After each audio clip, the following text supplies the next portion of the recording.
Welcome to Telugu focus TV. నేను మీ Srinivas Reddy. Kaushik Reddy versus Arikapudi Gandhi, వీళ్ళిద్దరూ ఇప్పుడు తెలంగాణ రాజకీయాల్లో పొలిటికల్ హీట్ని అయితే పెంచేశారు. వీళ్ళ యొక్క సవాల్స్ ఏంటి, వీళ్ళ హీటు పొలిటికల్గా హీట్ పెరగడానికి గల కారణం ఏంటి అనేది కూడా ఈ వీడియోలో మనం తెలుసుకుందాం. ఈ రోజంతా కూడా రచ్చరచ్చ, వీళ్ళిద్దరి మధ్య ఒక రచ్చరచ్చ జరిగింది అని కూడా చెప్పుకోవచ్చు.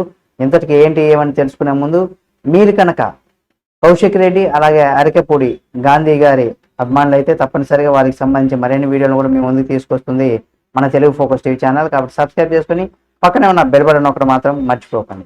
ఇక బీఆర్ఎస్ ఎమ్మెల్యే కౌశిక్ రెడ్డి చేసినటువంటి వ్యాఖ్యల పైన పిఎస్సి చైర్మన్ అయినటువంటి అలాగే షేర్లింగంపల్లి ఎమ్మెల్యే అయినటువంటి అరికపూడి గాంధీ తీవ్ర ఆగ్రహాన్ని కూడా వ్యక్తం చేశారు. కౌశిక్ రెడ్డి లాంటి కోవర్టులు తన గురించి మాట్లాడేంత అర్హత అతనికి లేదని అరికపూడి గాంధీ అయితే చెప్పుకొచ్చారు.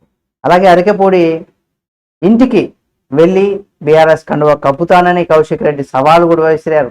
దాన్ని స్వీకరిస్తున్నట్టుగా అరికపూడి గాంధీ అయితే తెలిపారు.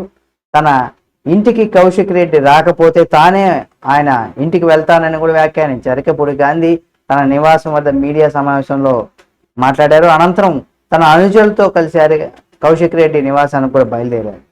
మీ ఇంటికి వస్తా, జెండా ఎగరేస్తా, ఏం అంటే మేము ఖాళీగా ఉన్నామా, కేసీఆర్ లాంటి పెద్ద మనుషులు అలాంటి వ్యాఖ్యలు చేస్తే స్వాగతించేవాడిని, నా తోటి శాసనసభ్యుడు చేసిన అతను అడిగినటువంటి దానికి బదులిచ్చేవాడిని, ఎన్నికల్లో గెలవకపోతే చనిపోతానని భయపెట్టి ఎమ్మెల్యేగా గెలిచినటువంటి కౌశిక్ రెడ్డి లాంటి కోవర్టులు నా గురించి మాట్లాడే అంత అర్హత లేదని షేర్లింగంపల్లి నుంచి కూడా ప్రజలు నన్ను 3 సార్లు ఎమ్మెల్యేగా గెలిపించారని వారికి సమాధానం ఇస్తూ, అంతేకాకుండా కౌశిక్ రెడ్డి జవాబు చెప్పాల్సినటువంటి అవసరం కూడా లేదని, నేను మీ ఇంటికి వస్తా, తట్టుకునే దమ్ముందా అని కూడా అరికపూడి గాంధీ అయితే సవాల్ విసిరారు.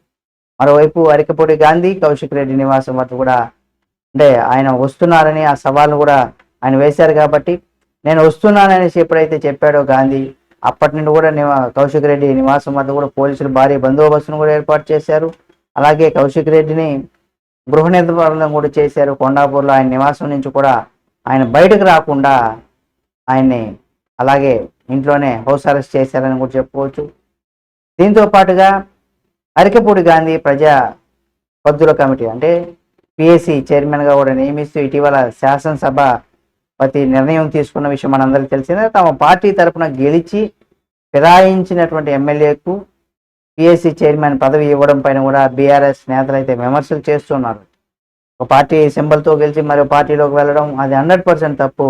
కానీ పార్టీ ఫిరాయించి 10 మంది ఎమ్మెల్యేలు వారిపైన అనర్హత వేటు వేయాలని కూడా కౌశిక్ రెడ్డి డిమాండ్ చేశాడు. ఇటువంటి క్రమంలోనే అరికపూడి ఇంటికి వెళ్తానని అప్పుడు కౌశిక్ రెడ్డి కూడా సవాల్ విసిరిన విషయం మనందరికి తెలిసిందే. ఇప్పుడు ఈ సవాళ్ళు అంటే సవాళ్ళు ప్రతి సవాళ్ళ మధ్య తెలంగాణ పొలిటికల్ హీట్ అయితే నెలకొందని చెప్పుకోవచ్చు. కొండాపూర్లో కౌశిక్ రెడ్డి ఇంటికి ఆయన బయలుదేరడం, పెద్ద ఎత్తున అక్కడ బీఆర్ఎస్కి సంబంధించినటువంటి వాళ్ళు కావచ్చు, ఇటు అరికపూడి అభిమానులు కావచ్చు, వీళ్ళందరూ కూడా అక్కడ భారీ సంఖ్యలో రావడం, పోలీసులు కూడా అక్కడ ఎక్కువగా బందోబస్తుగా ముందు జాగ్రత్తగా కూడా కౌశిక్ రెడ్డిని హౌస్ అరెస్ట్ చేయడం, అక్కడ చాలా ఉద్రిక్తమైనటువంటి వాతావరణం కూడా నెలకొన్నప్పుడు కూడా ఇక్కడ పెద్ద ఎత్తున పోలీసులు కూడా మోహరించి అక్కడ ఆ ఉద్రిక్తతను కూడా చేయడం. అంటే కౌశిక్ రెడ్డి ఇంటి గేటు ఎక్కి లోపలికి వెళ్లేందుకు కూడా ప్రయత్నించారు కొంతమంది. అయితే కౌశిక్ రెడ్డి ఇంటి వద్ద తన అనుచరులతో కలిసి వెళ్ళినటువంటి అరికపూడి గాంధీ బైఠాయించారు.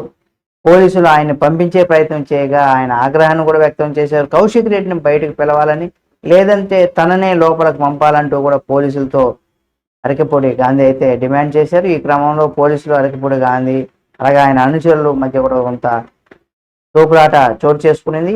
కొందరు అనుచరులు గేటు తోసుకొని కౌశిక్ రెడ్డి ఇంటిలోకి ప్రవేశించారు. అనంతరం గాంధీ అంటే అరికపూడి గాంధీ కూడా పోలీసులు అరెస్ట్ చేశారు. అంతకుముందు అరికపూడి గాంధీ మీడియా సమావేశంలో కూడా మాట్లాడుతూ బీఆర్ఎస్లోకి వచ్చినప్పటి నుంచి కూడా కౌశిక్ రెడ్డి తీరు సరిగా లేదని, ఆయన తీరు వల్లే ఆ పార్టీ ఓటమి పాలైందంటూ కూడా విమర్శించారు. ఆయన ఒక కోవర్టుగా వ్యవహరిస్తున్నారని కూడా కౌశిక్ రెడ్డి వ్యక్తిత్వం తెలుసుకోకుండా బీఆర్ఎస్ స్థానం కల్పించారని కూడా మండిపడ్డారు. అరకపూడి గాంధీ. ఆయన ప్రాంతీయ విభేదాలు కూడా సృష్టిస్తూ ఉంటారని కూడా చెప్పడం జరిగింది. ఏవైతే కామెంట్స్, ఇంటికి వెళ్ళడం, సవాళ్ళు, పద్ధతి సవాళ్ళు ఏవైతే చేసుకోవడం, ఇవన్నీ కూడా తెలంగాణ రాజకీయాలు ఒక్కసారిగా ఇక్కడ హీట్ పెంచిందని చెప్పుకోవచ్చు. చూద్దాం ఏం జరుగుతుంది. ఇక దీనికి సంబంధించి మరిన్ని అప్డేట్స్ కూడా మీ ముందుకు తీసుకొస్తుంది. మా ఛానల్ సబ్స్క్రైబ్ చేసుకొని పక్కనే ఉన్న బెల్ బటన్ ఒకటి మాత్రం మర్చిపోకండి.